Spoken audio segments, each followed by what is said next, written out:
จาก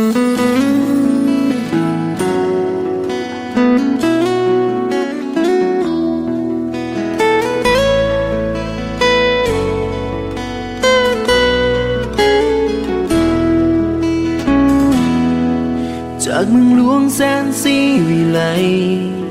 จากเดินไกลเข้ามาอยู่บ้านป่ามีภูเขาและพงพนากับทุ่งหญ้าและความจริงใจได้มาพบน้องสาวคนนี้ตกหลุมรักทันทีเมื่อได้พบเจออยากบอกหาอยากให้หูว่าใครคนหนึ่งนั้นคิดจังใดอยากจะบอกว่าคอยหักเจ้า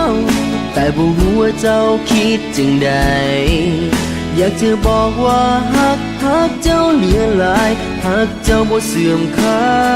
ยคอยหักเจ้า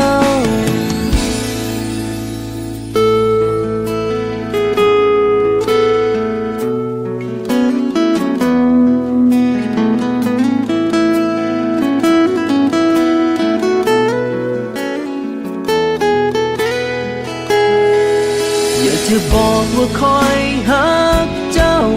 แต่บ่รู้ว่าเจ้าคิดจังใดอยากจะบอกว่าหักเจ้าเหลือหลายหักเจ้าบ่เสื่อมคลายอยากจะบอกว่าคอยหักเจ้าแต่บ่รู้ว่าเจ้าคิดจังใด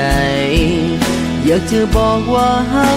กเจ้าเหลือหลายหักเจ้าบ่เสื่อมคลาย